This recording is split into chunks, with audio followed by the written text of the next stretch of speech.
బ్రతికేదే ఆయన కోసం. హల్లెలూయా. రైట్. పరిశుద్ధ గ్రంథములో నుంచి ప్రకటన గ్రంథం తీద్దాం ఒకసారి. 4వ అధ్యాయం తీస్తారు ఒకసారి. ప్రకటన గ్రంథములో నుంచి 4వ అధ్యాయము 2వ వచనం ఎవరైనా చదువుతారా దయచేసి?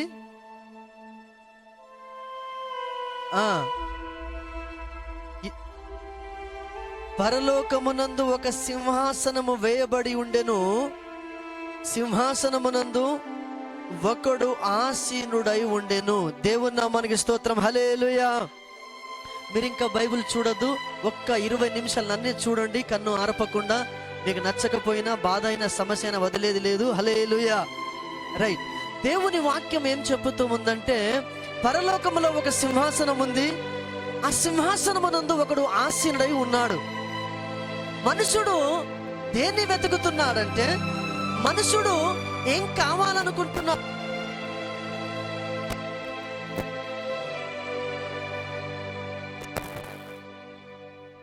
కావాలి, ఆస్తి కావాలి, ఆరోగ్యం కావాలి, పరలోక సంబంధం, మంచి ఉద్యోగం కావాలి, మంచి హోదా కావాలి, మంచి వస్త్రములు కావాలి, మంచి భోజనము. మనుషుడంతా కూడా పరలోక సంబంధమైన విషయాలను మర్చిపోయాడు. ప్రకృతి సంబంధమైన విషయాల మీద మాత్రమే మనసు పెట్టుకుంటున్నాడు. మనం విశ్వాసులం అయితే బిడలారా, పరలోక సంబంధమైన విషయాల మీద మనసు పెట్టకపోదుముగాక. దేవుని పిల్లలు ప్రభువుల వారు భూమి మీదకి వచ్చారు. ప్రభువుల వారు భూమి మీదకి వచ్చారు. వచ్చి ఒకసారి ఆలోచన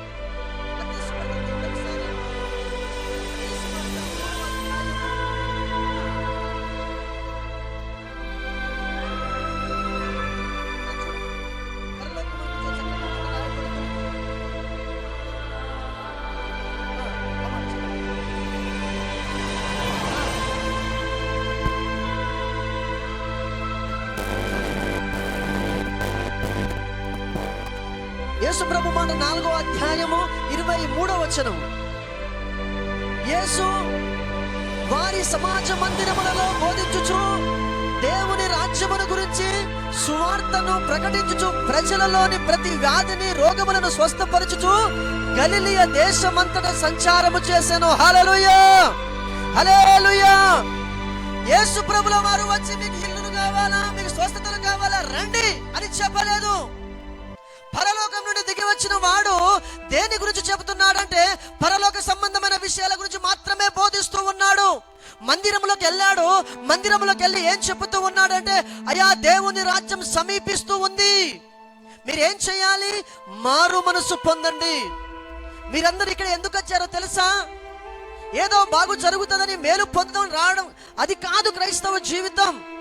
దేనికంటే బిడలారా, ఒక రోజు మేమందరము కూడా ఆ రాజ్యములో వెళ్ళబోతున్నాం. ఏ రాజ్యము? పరలోక రాజ్యం. దానికోసం భక్తండి, దానికోసం విశ్వాసం, దానికోసం బైబిలు. దేనికోసం పట్టుకున్నావు నువ్వు? పరలోక రాజ్యము కోసము. అదే నీ ధ్యాస, అదే నీ ఆశ. నీ చివరి గమ్యం ఏంటిది? ఇంత చావు చచ్చి ఏమంటారుగా, అలాంటి భక్తి కాదు మనది. మనం చస్తే నేరుగా ఎక్కడికి వెళ్ళిపోవాలి? మన ప్రాణప్రియుడి దగ్గరికి వెళ్ళిపోవాలి. హల్లెలూయా. దానికోసం భక్తండి, దానికోసం శ్రమ, దానికోసం బాధ. ఎంతమంది సహోదరి వాక్యం చెప్పింది, ఎన్ని బాధలైనా, ఎన్ని సంఖ్యలైనా, ఎంతమంది గొలియాతులు ఎదురుపడ్డా, ఎంత ఎర్ర సముద్రం ఎదురు వచ్చినా, ఎందుకు జయిస్తున్నావు? ఎందుకు పోరాటం నీకు? ఎందుకు యేసు బాధలు విడవట్లేదు? ఎందుకు కన్నీళ్లు కారుస్తున్నావు? ఓ పాపాత్మురాలైన స్త్రీ యేసయ్యను ముట్టుకుంటుంది, యేసయ్యకి అపవిత్రం అయితలేదా అని చెప్పుతూ ఉన్నా ఆమె పట్టించుకోలేదు. యేసు పాదాలు కడుగుతూనే ఉంది. వై? ఎందుకు? ఒకే ఒక కారణము, అయ్యా నేను చేసిన తప్పుదములు ఇదిగో నదులతో కడుగుతే పోయేది కాదు, సముద్రం నీళ్ళతో కడిగితే పోయే పాపాలు కావి. నా పాపాలు పోవాలంటే కన్నీళ్లు కారవాలి. ఎక్కడ? దేవుని పాదాల మీద. హల్లెలూయా. నేను అలా కడగబడకపోతే తప్ప పరలోకంలో నాకు చోటు దక్కదయ్యా అని అనుకుంది. యేసయ్య పాదాలు పట్టుకుని బిడలారా, ఓ కన్నీళ్లు కారుస్తూ దేవుని బిడలారా, దేవుని విడిచిపెట్టలేదు. అక్కడ అంటున్నారు కొంతమంది ఏమని, ఓ పాపాత్మురాలు, ఈమె వ్యభిచారి, ఈమె మంచిది కాదు. మనల్ని కూడా చాలా మంది ఇలాగే అంటున్నారు. వాడు మంచోడు కాదు, వీడు మంచోడు కాదు, వాడట్లా వీడట్లా చాలా మంది మనకి చెబుతూనే ఉంటారు. అయినా మనం ప్రభుని విడిచిపెట్టాలి. మన జీవితంలో సమస్యలు ఉన్నాయి, బాధలు ఉన్నాయి, ఇరుకులు ఇబ్బందులు ఉన్నాయి. క్రైస్తవుడికి సమస్యలు రావు అంటే అది చెప్పే వాళ్ళు తప్పైతారు, చెప్పే బోధకులు తప్పు. నేను సమాధానం వచ్చిందని మీరు తలంచవద్దు. నా నిమిత్తం మీరు ప్రాణాలు పోగొట్టుకున్నా సంతోషంగా భరించమని వాక్యం చెబుతుంది. దేవుడు ఎప్పుడు చెప్పాడంటే సంతోషం ఉంటుంది, కానీ సంతోషం ఉంటుంది ఎక్కడ? ప్రాణం పోగొట్టుకున్నా ఆయన కోసం పోగొట్టుకుంటాం అనే సంతోషం దొరుకుతుంది. హల్లెలూయా. సో దయచేసి విశ్వాసి బిడ్డలారా, పరలోక సంబంధమైన ఆలోచన కలిగి ఉండాలి. ఏ లోక సంబంధమైన ఆలోచన? పరలోక సంబంధం. పరలోక సంబంధమైన ఆలోచన ఎందుకు కలిగి ఉండాలి? దేనికి కలిగి ఉండాలి? పరలోకంలో ఏముంది అని ఆలోచన చేస్తే బైబిల్ చెబుతున్న విషయాలు చాలా విషయాలు ఉన్నాయి. మొట్టమొదటిగా పరలోకంలో ఎవరున్నారండి? మాట్లాడండి, కోపం చూడకండి. ఎవరున్నారు? యేసు ప్రభుల వారు ఉన్నారు. యేసు ప్రభు మనకేమవుతాడు? తండ్రి అవుతాడు. తర్వాత వధువు సంఘానికి ఏమవుతాడంటే భర్త అవుతాడు. అక్క వింటున్నారా? వధువు సంఘానికి ఏమవుతాడు? భర్త అవుతాడు. ఇప్పుడు ఈ కన్యక, ఈ వధువు సంఘం, ఈ ఆడపిల్ల, అక్క ఏడపిల్ల, ఆడపిల్ల, ఈడపిల్ల కాదు, ఏడపిల్ల, ఆడపిల్ల, ఏడపిల్ల, పరలోక సంబంధమైన అక్కడి పిల్ల. అందుకే ఆడపిల్లలకు ఈడపిల్ల అని పేరు పెట్టలేదు. ఆడపిల్లని ఎందుకు పెట్టిర్రు అంటే ఇక్కడ ఉండేది కాదు ఈ పిల్ల. ఎక్కడ ఉండబోతుంది? దేవుని రాజ్యములో ఉండబోతుంది. వధువు సంఘం అనేది బిడ్డలారా ఇక్కడ ఉండేది కాదు. దేవుని వాక్యం దేనికోసము, సంఘము దేనికోసము, పాటలు దేనికోసము, ఆరాధన దేనికోసం అంటే ఒకే ఒక గోల్. ఆ గోల్ ఏమిటంటే పరలోక రాజ్యం. పరలోక రాజ్యమును పక్కన పెట్టేశారు చాలా మంది. భూలోక సంబంధమైన వాటి మీద మనసు పెట్టుకుని ఓ ఓ ఓ పరిగెడుతూ ఉంటున్నారు. కొలస్సీ రాసిన పత్రిక 4వ అధ్యాయం 1వ వచనం చదవద్దు, వినండి ఒకసారి. అక్కడ ఏమంది రాయబడుతూ ఉందంటే, మరి క్రీస్తుతో కూడా లేపబడిన వారైతే పైనున్న వాటి మీదనే మనసు పెట్టుకోవాలి, కానీ భూలోక సంబంధమైన వాటి మనసు మీరు పెట్టుకోవద్దు. భూలోక సంబంధంలో ఏముంది? శరీరాశ, నేత్రాశ, జీవపు డమ్మం. ఇవి తండ్రి వల్ల పుట్టినవి. కొంచెం రెస్పెక్ట్ తక్కువ అయిపోతే మనకు బాగా చైర్లో కూర్చున్నారు, కింద కూర్చో అంటే ఇష్టం అయిపోద్ది మనకు. ఇది కాదు బిడ్డలారా, దీనికోసం రాబడలేదు మనము. ఇక్కడ కుర్చీలు ఉన్నా లేకపోయినా పరలోకములో మన కోసం ఏముంది? దేవుని సన్నిధిలో సింహాసనం ఉంది బిడ్డలారా. జయించిన వారికి నాతో కూడా తండ్రి కుడి పార్శ్వమున కూర్చునే అర్హత దేవుడు ఇవ్వబోతున్నాడు. హల్లెలూయా. దానికోసం భక్తి అండి, దానికోసం ప్రార్థన, దానికోసం ఆరాధన. నీ పోరాటం దేనికోసం ఉండాలి? పిల్లలకు పెళ్లిళ్ళు కావట్లేదు, నువ్వు రోగముతో ఉన్నా పరలోకం వెళ్తావు. ఎలా? రోగముతో ఉన్నా ఎక్కడికి వెళ్తావు? కానీ పాపంతో ఉంటే పరలోకం వెళ్ళలేవు. అర్థమవుతుంది ఈ మాట నీకు? రోగములో ఉన్నా ఎక్కడికి వెళ్తావు? అబ్రహాము రొమ్మున లాజరు ఇదిగో ఆనుకొని ఉన్నాడు. అబ్రహాము చేతులు ఎలా ఉన్నాయి? అబ్రహాము జీవితం ఎలా ఉంది బిడ్డలారా? లాజరు జీవితం ఎలా ఉంది? ఒక ధనవంతుడు చూస్తూ ఉంటున్నా. ధనవంతుడి బిడ్డలారా ఇదిగో నరకంలో యాతన పడుతూ ఉంటున్నాడు. దయచేసి ఈరోజు మనమందరం కూడా భక్తి జీవితంలో ఉన్న మనమందరం కూడా బిడ్డలారా దేనికోసం పోరాటము? భర్త వద్దన్న చర్చకు వస్తుంది, విడాకులు కూడా ఇవ్వచ్చు. దేనికోసమో? ఇక్కడ ఏముంది అంతగానం? ఏముందంటే దేవుని రాజ్యం ఉంది. నా నామమున 2-3 కూడి ఎక్కడ ఏకీభవిస్తారో వారి మధ్యలో ఎవరు ఉంటారు? దేవుడు ఉంటాడు. హల్లెలూయా. దేవుని బిడ్డలారా, దేవుడు మన మధ్యలోకి రావాలి అంటే ఒకటి బిడ్డలారా, ఇదిగో దేవుని రాజ్యం కోసము మనం ఆలోచన కలిగి ఉండాలి. దేవుని మందిరం అంటే ఈ లోక సంబంధమైనది కాదు, ఇది పరలోక సంబంధమైనది మాత్రమే. దేవుని రాజ్యం చాలా ప్రాముఖ్యమైనది. నువ్వు దేని వెంటాడుతున్నావు? దేనికోసం పరిగెడుతున్నావు? ఓ గుడ్డివాడు ఆ దేవుని బిడ్డల మార్గంలో ఉంటున్నప్పుడు ఆయన అంటున్న మాట ఏం తెలుసా? దావీదు కుమారుడా, నన్ను దాటిపోవద్దు. ఈరోజు దేవుడు నిన్ను దాటిపోవద్దు. చాలాసార్లు దాటి వెళ్ళిపోతున్నాడు. నువ్వు ఆరాధన చేస్తున్నప్పుడు, నువ్వు ప్రార్థన చేస్తున్నప్పుడు, నువ్వు గుండెలు బాదుకున్నప్పుడు నీ దగ్గరగా వచ్చిన రోజులు ఎన్నో ఉన్నాయి. కానీ బిడ్డలారా ఏదో అడ్డుపడుతూ ఉందేమో ఈరోజు. పరలోకానికి సిద్ధపరచాలని ప్రభు నీ దగ్గరికి పరిగెత్తుకుని వస్తున్నాడు. ఆయన మర్మం నీకు అర్థం చేయించాలని, ఆయన బోధ నీకు అర్థం కావాలని నీ దేవుడి దగ్గర పరిగెత్తుకుని వస్తూ ఉంటున్నాడు. కానీ చాలాసార్లు ఏం అడ్డం వస్తుందో మనకు బాగా తెలుసు. ఏం అడ్డం వస్తుందో మనకు బాగా తెలుసు. దయచేసి నేను ఒక చేతులు ఎత్తి చెప్పే మాట ఏంటంటే, పరలోకం కోసం మాత్రమే చర్చికి వచ్చుదుగాక. పరలోకం కోసం చర్చికి వస్తే మీకు అర్థమవుతుంది మాట. పరలోకం కోసం చర్చికి వస్తే నాకు పాట ఇవ్వలేదు, నాకు వాక్యం ఇవ్వలేదు, నాకు అది లేదు ఇది లేదనే సంగతి నీ మనసులో ఉండదు. ఎందుకు? నీకు ఇది కాదుగా కావాల్సింది. నీకేం కావాలి? యువర్ గోల్, నీ గురి ఏమై ఉండాలి? పరలోకం పెట్టుకోండి. అక్క, ఏ లోకం పోతురు మీరు? అమెరికా పోతురని. ఇప్పుడు మస్కట్ పోవాలని ఆలోచన లేదనుకో, మస్కట్ ఫ్లైట్ ఎక్కుతారా? మస్కట్ వెళ్ళాలని ఆలోచన వచ్చింది, అందుకే టికెట్ ఎక్కడ తీసుకున్నారు? మస్కట్ తీసుకున్నారు. ఇప్పుడు ఇంటికి పోయేటప్పుడు బంగ్లాదేశ్ టికెట్ తీసుకొని ఇండియాలో దించమంటే దించుతుందా? చాలాసార్లు ఇదే ప్రమాదం జరుగుతుంది. పరలోకం వెళ్ళాలని ఆలోచన ఉంది, పరలోకం వెళ్ళాలని గురి ఉంది, కానీ టికెట్ తీసుకోవట్లేదు, బాప్తిస్మం లేదు, అకౌంట్ లేదు, విశ్వాస జీవితంలో బిడ్డలారా దేవునితో సంబంధం లేదు. చాలాసార్లు దాని గురించి ఆలోచన లేదు. ఇంకో మాట మీకు చెప్తాను. ఏదైనా కంపెనీలో విజా తీసిరనుకో, మధు ఒక విజా తీసాడు అనుకో, మనం ఏమంటాం? మధు, ఆ కంపెనీ మంచిదా? నెల జీతం ఇస్తారా?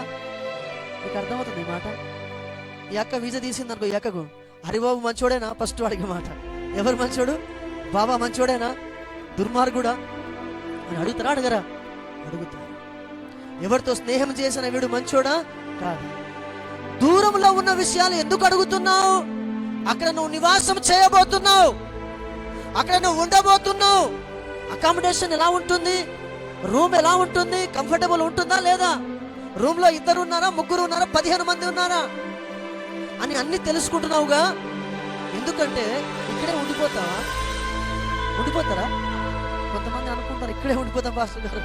ఇక్కడ ఉండిపోము. ఎన్ని రోజులు?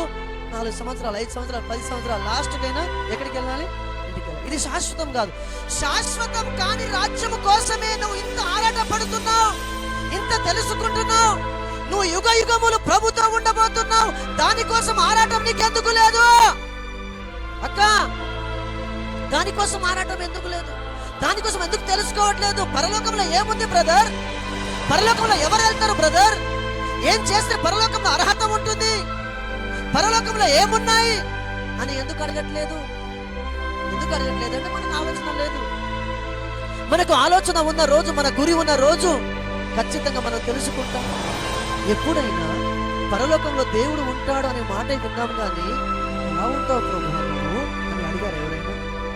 అట్లా అడుగుతాం మనం. ప్రభా 100 రియల్ కావాలి కదా. ఇది మన గోల్ అంతా కూడా. పంది అంటారుగా, పంది ఎక్కడ చూస్తుంది? పైన ఎప్పుడు చూడదంట. ఎక్కడ? కిందనే. ఈ లోకంలో ఏం సంపాదించాలి, ఏ స్థానంలో ఉండాలి, ఏ హోదాలో ఉండాలి, ఏం చేయాలి, ఇదే బిజీ.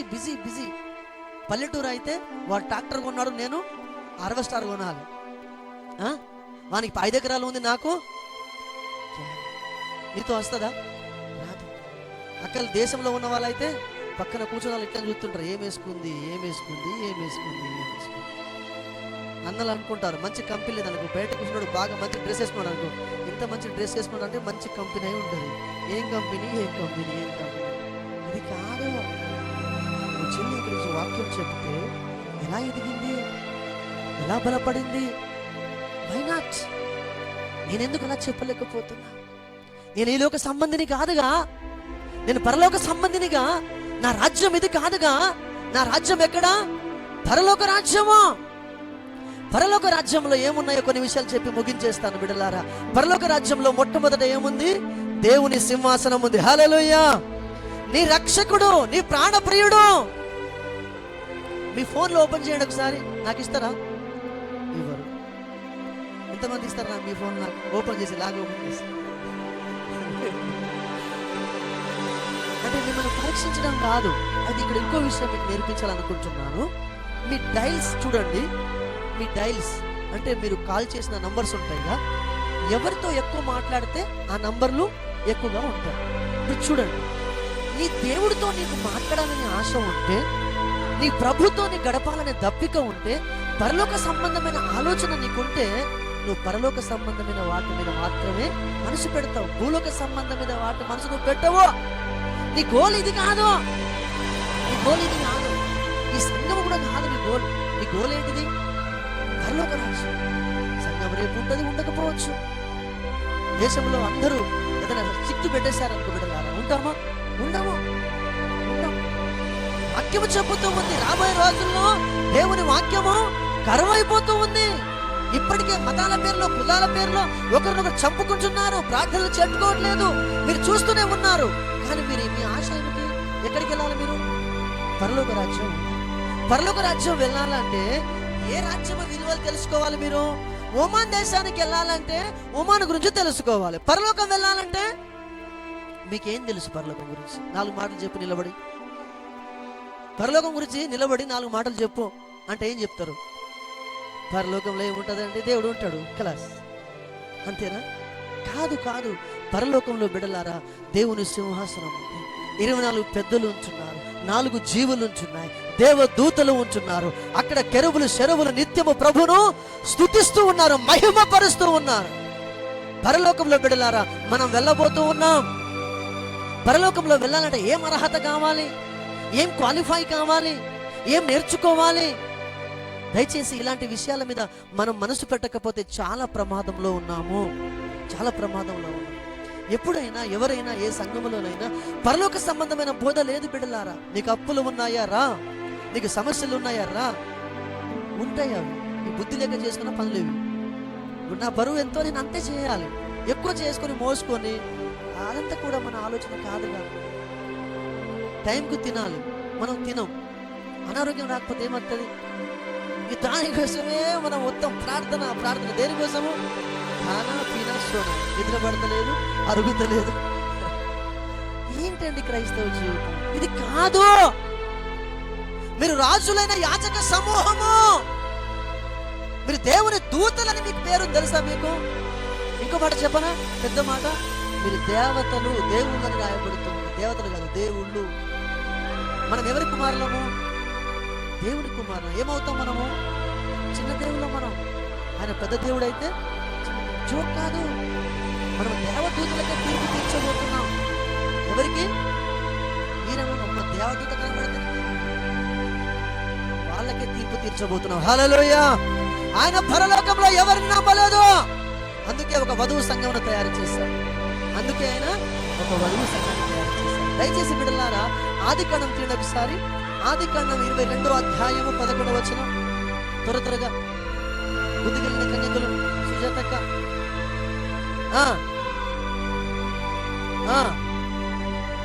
అబ్రహాం అంట తన కుమారుని చంపడానికి కత్తి పట్టుకున్నాడు.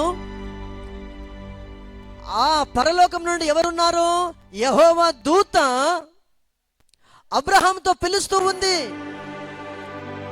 అని పిలుస్తూ ఉంది. అంటే పరలోకంలో ఎవరున్నారు? దూతలు ఉన్నారు, దేవుని సింహాసనం ఉంది. ఇంకో మాట మీకు చెప్పాలంటే బిడ్డలారా, కొర్నేలు ప్రార్థన చేస్తూ ఉంటే, చూడండి చూడండి చూడండి, కొర్నేలు ప్రార్థన చేస్తూ ఉంటే కొర్నేలు దగ్గర ఎవరొచ్చారు? దేవదూత వచ్చింది. కొర్నేలు, నువ్వు చేసే ప్రార్థన, నువ్వు చేసే భక్తి, నువ్వు చేసే మంచితనము నేరుగా దేవుని దగ్గరికి వెళ్ళిపోయింది. ఏం భక్తి అండి! హల్లెలూయా. చెప్పండి కొట్టి ప్రభు నామమున మహిమ గట్టి ఒకసారి.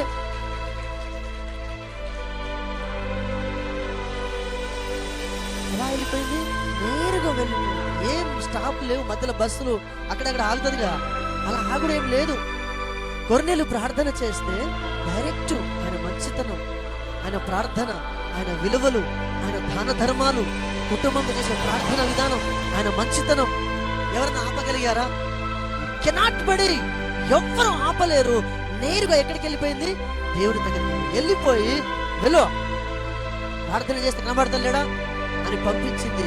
దేవుడు పంపించాడు. పంపించేసి అంటున్నాడు, అయ్యా నీ దాన ధర్మాలు, నీ మంచితనము డైరెక్ట్గా ఎక్కడికి వచ్చేసింది? నీ గురించి అలా ఉండాలి. నీ సమాచారం పక్కింటికి తెలియదు. నీ సమాచారము నువ్వు ఇక్కడ ఇంట్లో పని చేసుకుంటావు, ఇప్పుడు చర్చలు పెద్ద పెద్ద చర్చిలు ఉంటాయి, వాళ్ళ పక్కన కూర్చున్న వాళ్ళకి తెలియదు. ఇది విశ్వాసం కాదు. వీఆర్ వన్ ఫ్యామిలీ అన్నాం కదా, క్రీస్తులో ఒక కుటుంబం కదా మనము. మళ్ళీ కూర్చునేటప్పుడు ఇక్కడ కూర్చుంటే నాకు విలువ, ఇక్కడ కూర్చుంటే విలువ లేదు. ఇదా? కాదండి, కాదు. దేవుని కుటుంబం ఇది. పరలోకములో దేవుని దూత వచ్చి కొర్నేలితో చెప్పిందంటే ఎంత మంచోడు కొర్నేలి, ఎంత మంచోడు కొర్నేలి. చూడండి ఒకసారి. ఈరోజు నిన్ను గురించి నన్ను గురించి పక్కలు ఏం చెప్తారు? ఏంటి నీ విశ్వాసం, ఏమిటి నీ పరిమాణం, ఏమిటి నీ ఆత్మీయత? నేను చూస్తే ఏమంటారు ఎదుటి వారు? చెప్పండి ఒకసారి. దయచేసి మనం అనుకుంటాం నేను చేసే పనులు ఎవరికి తెలియవు. గోడ మీద పిల్ల అనుకుంటుందిగా, నేను పాలు తాగితే ఎవరికి తెలియదు. దయచేసి నా ఆత్మీయ కుటుంబమా, మీ తమ్ముడుగా, మీ అన్నగా, మీ సేవకుడిగా చెప్పే మాట ఏమిటంటే ఈ లోక సంబంధం మీద వాటి మీద మనసు పెట్టుకోవద్దు, పరలోకం మీద మనసు పెట్టుకున్నా. పరలోకంలో ఏముంది? దేవుని సింహాసనం ఉంది. పరలోకంలో ఏముంది? దేవదూతలు పరలోకములో ఉన్నారు. దేవుడు నీ ప్రార్థన ఆలకిస్తూ ఉన్నాడు. దేవుని బిడ్డల దేవుడు నీ ప్రార్థన ఆలకిస్తున్నాడు. ఆలకించి దేవదూతలను పంపించబోతున్నాడు. పరలోకంలో ఏముందో తెలుసా? ఎక్కువ మాట, పరలోకంలో దేవుని మన్నా ఉంది. హల్లెలూయా. ఏముంది? మన్నా ఉంది. మన్నా మన్నా మన్నా మన్నా అంటే ఏంటిది? బయట వచ్చేటప్పుడు పాత్రలు చూసిరా, పెద్ద పెద్ద ఆహారం ప్రసన్న వంటి ఈరోజు పెద్ద పాత్ర మీ అందరి కోసం. అది కాదు బిడ్డలారా, అది కాదు. అది ఈ లోక సంబంధమైనదే. ఇప్పుడు తింటే రేపటి వరకు మన కడుపులో అది ఉండదు, అది ఉండదు. కానీ మదిలో ఇది ఉండాలి. ఏంటిది? పరలోకము మన్నా. హల్లెలూయా. పరలోకము నుండి దిగి వచ్చిన జీవాహారమును నేనే నేనే నేనే నేనే నీకోసం ఆహారం అయిపోయాడు యేసయ్య. నీకోసము రక్తము కార్చేస్తాడు ఆయన. ఏం లావండి, నీకోసము ఆహారం అయిపోయాడు. ఈ ఆహారం తింటే నీకు రోగం వస్తుందా? ఈ ఆహారం తింటే నువ్వు బ్రతకలేకపోతున్నావా? జీవ వృక్ష ఫలములు భుజించువాడు బిడ్డలారా, ఇదిగో నాతో కూడా పరదేశంలో ఉంచాడు. ఏదైనా మనములో దేవుడు అన్ని పెట్టాడు. తినకుండా నేను తింటూ మనుషుడు పాడైపోతూ ఉంటే నేనే ఆహారం అయిపోతాను అనుకున్నాడు దేవుడు. హల్లెలూయా. ఏం ప్రేమ అంటే! సింహాసనం మీద ఉన్నాడైనా. ఆ సింహాసనాన్ని వదిలిపెట్టుకుని భూలోకములకు వచ్చి బిడ్డలారా సర్వ మానవాళి కోసం ఏం చేశాడు? ఆహారంగా మార్చబడ్డాడు. హల్లెలూయా. సిలువలో యేసయ్యను ఎవరు చంపలేదు, ఆయనే ఆహారం అయిపోయాడు. ఎందుకు? ఇదిగో నరకపు ముళ్ళును విడిచడానికి బిడ్డలారా, పాపము ముళ్ళును విడిచడానికి, నరకాన్ని తప్పించడానికి దేవుడే ఆహారం అయిపోయాడు. కాబట్టి దయచేసి ఈరోజు భూలోక సంబంధం మీద వాటి మీద మనం మనసు పెట్టుకోవద్దు. హల్లెలూయా. ప్రకటన గ్రంథం 3:12 ఏముంటుందంటే పరలోకంలో నువ్వు వస్తే నీకు క్రొత్త పేరు ఇవ్వబడుతుంది. చప్పట్లు కొట్టి ప్రభు నామమున మహిమ గట్టిగా. పరలోకంలో ఏమి ఇవ్వబడుతుంది? అక్కడ సీను అని పిలవరు, అక్కడ దాస్ అని పిలవరు, అక్కడ మరియమ్మ మార్త అని పిలవరు. ఏమిస్తుందంట? కొత్త పేరు. Hallelujah. New name, new name. ఏ పేరు కావాలి నీకు? భూమి మీద ఎలా బ్రతుకుతే అలాంటి పేరు అక్కడ దొరుకుతుంది. ఇక్కడ ఇలాంటి పేర్లు మనకు వద్దు. పరలోకంలో కొత్త పేరు ఇవ్వబడుతుంది. పరలోకంలో దేవుని సింహాసనం ఉంది. పరలోకంలో దేవదూతలు ఉన్నారు. పరలోకంలో కొత్త పేరు నీకు ఇవ్వబడుతుంది. పరలోకంలో దేవుని మన్నా ఉంది. హల్లెలూయా. పరలోకంలో బిడ్డలారా 24 పెద్దలు, 4 జీవులు, కెరూబులు, శరభులు సమస్తము ఉన్నారు. అక్కడ గుర్రములు ఉన్నాయని రాయబడుతూ ఉంది. అక్కడ ఏముంది? గుర్రములు ఉన్నాయని రాయబడుతుంది. అక్కడ బిడ్డలారా ఇంకా బంగారు వీధులు ఉన్నాయని రాయబడుతూ ఉంది. ఇప్పుడు కిలో బంగారం ఎంత? కిలో బంగారం, గ్రామ్ బంగారం ఎంత? 1 తులం అంటే 1 లక్ష, సారీ 10 గ్రాములు అంటే ఎంత? 1 లక్షకి పైన. దీనికోసం ఎంత కష్టపడుతున్నాం? దీనికోసము ఇది ఎందుకు? ఇది ఈ బంగారాన్ని ఎక్కడ వేసుకుంటాం? చెవులో వేసుకుంటాం, మెడలో వేసుకుంటాం, లేకపోతే అన్నలు ఉంగరాలకి వేసుకుంటాం. ఇది అలంకరణ నువ్వు అనుకుంటున్నావు. పరలోకంలో ఏముందంటే అదే బంగారాన్ని అక్క వచ్చేస్తున్నా పడుకుంటున్నావా? బంగారాన్ని కింద పెట్టి మీద నడుస్తావు. హల్లెలూయా. బంగారాన్ని కింద పెట్టి నువ్వు మీద నడుస్తావు. హల్లెలూయా. ఎంత గొప్ప భాగ్యం, ఎంత గొప్ప భాగ్యం. దానికోసం అక్క ఉన్నావా? హల్లెలూయా. అందరూ ఉన్నా లేకపోతే నువ్వు ఉండాలి. హల్లెలూయా. బిడ్డలారా, పరలోకములో బంగారు వీధులు ఉన్నాయి. దాని మీద నువ్వు నడవబోతున్నావు. ఇవే మనకు పట్టికలు. దాని గురించి మనకు ఆలోచన లేదు. దేవదూతలు ఉంటే ఏంది, పోతే ఏంది. బంగారు వీధులు ఉంటే ఏంది, లేకపోతే నాకేంది. ఇప్పుడు నా అప్పులు తీర్తే చాలు పాస్టరు. ఇది మన భక్తి. దయచేసి ఇలాంటి భక్తి మనం వదిలేసుకున్నాం. అప్పులు ఉన్నా లేకపోయినా పర్వాలేదు, అనారోగ్యం ఉన్నా లేకపోయినా పర్వాలేదు, ఏది ఉన్నా లేకపోయినా పర్వాలేదు, కానీ పరలోకం వెళ్ళకపోతే చాలా ప్రమాదం ఉంది. హల్లెలూయా. చివరి గమ్యం ఏంటిది? ఇప్పుడు మనం అంటే యవనస్తులము, కొంచెం వయసు అయిపోయిన అక్కలు అన్నారనుకో. వయసు అయిపోయిన అక్కలు ఏమంటారు? అక్క మామ అన్న మోత్ విని సీదా నా ఇంటికి పంపించు. నేను ఇక్కడ చచ్చిపోతే ఏం చేయగానే ఇక్కడ పంపించు, నా ఇంటికి పంపించు. నేను చచ్చిపోతే ఎక్కడ పంపించమంటది? నువ్వు చచ్చిపోతే ఎక్కడ ఉండాలి? నేరుగా అబ్రహాము రొమ్మున ఉండాలి. చప్పట్లు కొట్టి ప్రభునామాన్ని మహిమపడతాం. దయచేసి ఎవరు నీతిమంతుడు కాదు, ఎవరు నీతిమంతులు కాదు. దేవుడు ఒక్కడే నీతిమంతుడు. అందుకే ఆయన దిగి వచ్చాడు, నీకోసం నా కోసం ప్రాణం పెట్టాడు. మనం ఒక రోజులో మార్పు చెందాము. మనలో అందరిలో లోపాలు ఉన్నాయి. దినదినము కట్టబడుతూ దేవుడి గృహముగా మార్చబడదాం. దేవుడి మాటలు దీవించునుగాక. కళ్ళు మూసుకున్న ప్రార్థన చేద్దాం. దయచేసి ఎవరు అటు ఇటు చూడొద్దు. ఏదో సాధించినట్టు బయటికి పరిగెత్తద్దు. కళ్ళు మూసుకున్న ప్రార్థన చేద్దాం. కళ్ళు మూసుకుని అందరం కూడా 2 నిమిషాలు యథార్థంగా ప్రార్థన చేద్దాం. ప్రభువా, పరలోక రాజ్యముల గురించిన విషయాలు చక్కగా నాకు బోధించారయ్యా. పరలోకంలో నీ సింహాసనం ఉంది, పరలోకంలో దేవదూతలు ఉన్నారు, పరలోకంలో మన్నా ఉంది, పరలోకంలో కొత్త పేరు ఉంది, పరలోకంలో ఎన్నో విషయాలు దాగబడి ఉన్నాయి అయ్యా. బంగారు వీధులు ఉన్నాయి, కెరూబులు శరబులు ఉన్నారు, 24 పెద్దలు 4 జీవులు ఉన్నారు. నిత్యము కొనియాడబడుతున్నావు ప్రభానికి 4 స్తోత్రాలు. ఈ రోజు అలాంటి పరలోక రాజ్యం గురించి మాకు దప్పిక లేదయ్యా, మాకు ఆశ లేదయ్యా. మమ్మల్ని క్షమించు నాయనా, మమ్మల్ని మన్నించు నాయనా. అందరం ప్రార్థన చేద్దాం. దయచేసి ప్రార్థన. హల్లెలూయా, హల్లెలూయా, హల్లెలూయా, హల్లెలూయా. స్తోత్రములు, స్తోత్రములు, స్తోత్రములు, స్తోత్రములు, స్తోత్రములు, స్తోత్రములు. హల్లెలూయా.